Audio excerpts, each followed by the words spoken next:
To this day, I'm committed to faithfulness to the church because the church really was faithful to me and to my family. I'm also a strong advocate for public education for every child. In Mason City, the high school had about 1,100 students of all socioeconomic classes together, and we received an education no matter our background, and a fine education. Friends gave me a ride to school, or we walked. In fact, we walked a lot in this small city of 30,000, to school, to work. I later worked at the rug and lamp department of Damon's department store. Or we walked to the summer band concerts. When in school, the education received stimulated our minds.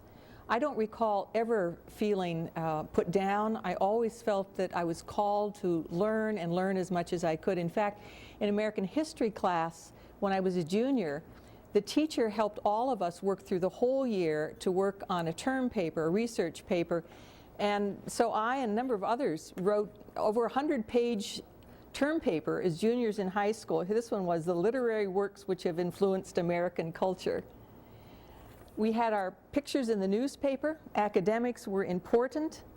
And actually, after that, writing a paper like that in high school, I was never intimidated to write term papers in college or a dissertation.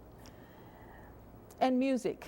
Although we could no longer afford music lessons, the high school choir provided a wonderful music education, as well as singing in church. And journalism. We had a high school class on journalism, and there I learned the basics of writing I use to this day. Worked on the school newspaper, and also on the school yearbook. Now, lest you think I was always this good girl, I have to tell you a story of one time I got into trouble. I was a junior and copy editor on the yearbook, and the staff read the fine print of the contract with the publisher very carefully. And in it said that after the yearbook went to press, all of the pictures had to be destroyed. And so when the yearbook came out, our staff went out behind the school and in this tin barrel, put all of the work for the year and had this wonderful celebratory fire. Well, the next morning we were called into the principal's office.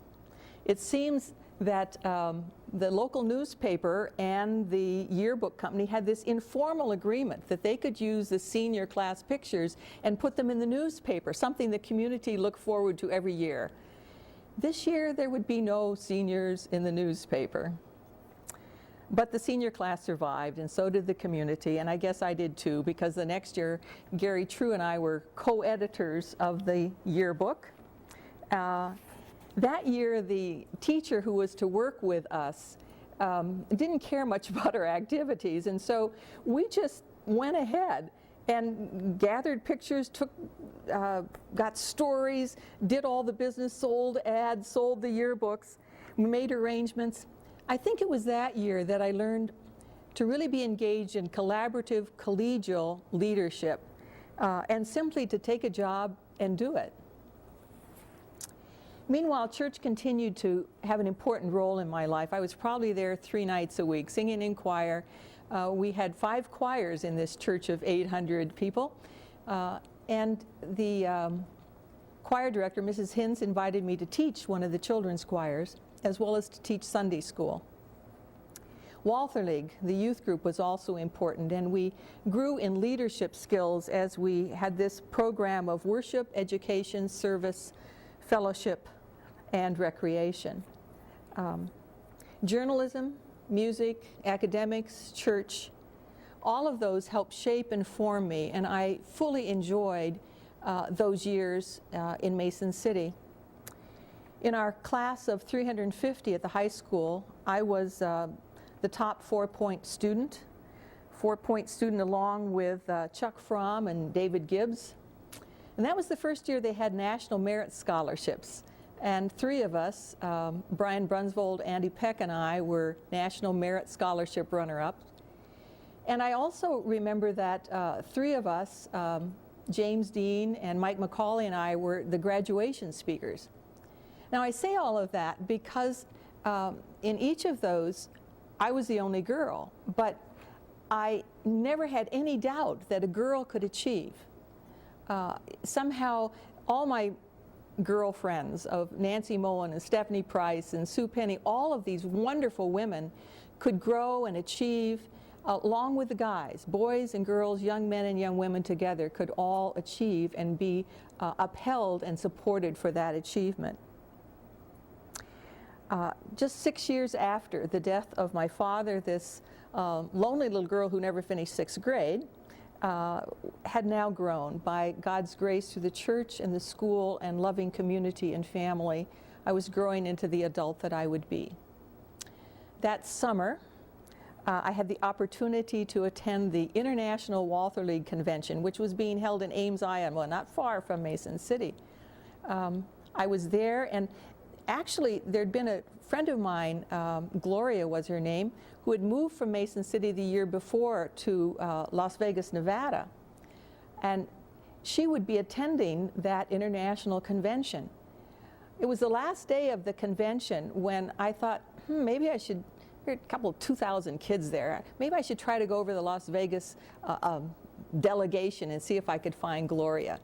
I almost didn't, but I did. I went over and found her, and in our conversation, she said she was going to come back to Mason City that summer, and she was going to hope that she would meet up with a guy that she had met through Walther League in California. She did come, and actually it was that summer then, in the basement of Bethlehem Lutheran Church, that I met Burton Everist.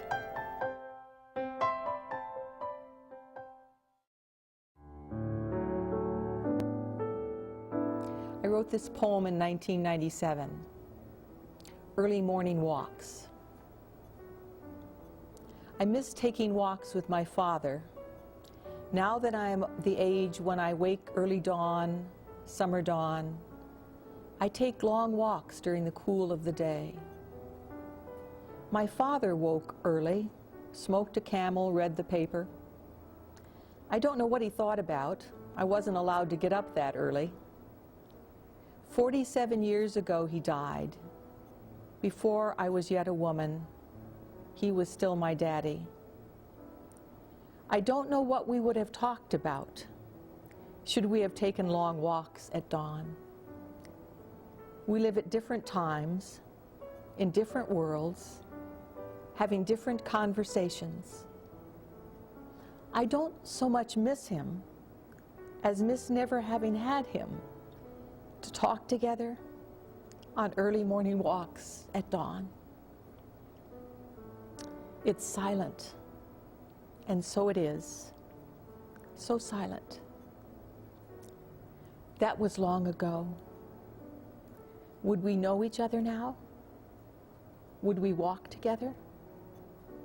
I have no idea. Yes, I think so. I think we would have walked, perhaps silently together, some early days at dawn. And so I'd rather be alone, at least for this morning hour. The rest of my day is so blessedly full of people, ideas, creativity, responsibility. I run always 3 things at once. Why the hurry? Why the hurry? Like some unknown race to complete the course he didn't. But who set the course? I have no idea. So I must walk and enjoy the gait. 2 days before he died, I noticed how he walked. And I thought, I shall learn to walk like he walks. But that was just a glance at my father 47 years ago.